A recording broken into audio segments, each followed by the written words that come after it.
বাংলাদেশি বংশোদ্ভূত English footballer Hamza চৌধুরীর সঙ্গে লন্ডনে দেখা করেছেন বাফুফের সভাপতি তাবিথ আউয়াল। এদিকে পিটার বাটলার ও হ্যাভিয়ার ক্যাব্রেরার চুক্তির মেয়াদ বাড়ানোর আনুষ্ঠানিক ঘোষণা দিয়েছে federation. English footballer Hamza Chowdhury বাংলাদেশের জার্সিতে খেলার আগ্রহ প্রকাশের পর থেকেই বাড়ছে অপেক্ষার প্রহর।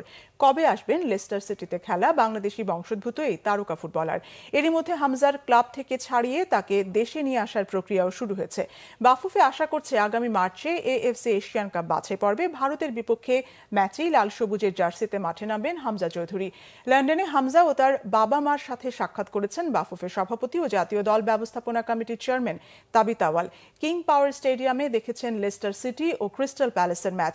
তাবিথ আউয়ালের সঙ্গে আলোচনায় হামজা জানান দ্রুতই বাংলাদেশে জাতীয় দলের হয়ে খেলতে চান তিনি। এদিকে জাতীয় পুরুষ ও নারী দলের জন্য নতুন কোচ নিয়োগের পথে না গিয়ে হ্যাভিয়ার ক্যাব্রেরা ও পিটার বাটলারের উপরই আস্থা রেখেছে ফেডারেশন। এশিয়ান কাপ বাছাই ম্যাচগুলোর জন্য 2026 সালের মার্চ পর্যন্ত ক্যাব্রেরার মেয়াদ বাড়িয়েছে বাফুফে। আরও 2 বছর দায়িত্ব পালন করবেন সাফজয়ী নারী দলের coach Peter Butler. Bangladesh football ফেডারেশনের সম্মানিত সভাপতি তাবিথ আউয়াল উনি হামজার সঙ্গে যোগাযোগ করেছে, তার ক্লাবের সঙ্গে, এবং তার সঙ্গে আলাপ করে সে কবে আসবে, কিভাবে প্র্যাকটিস করবে, কিভাবে আমাদের দলে অন্তর্ভুক্ত হবে, সে বিষয়গুলো পরবর্তীতে আপনাদেরকে অবগত করা হবে।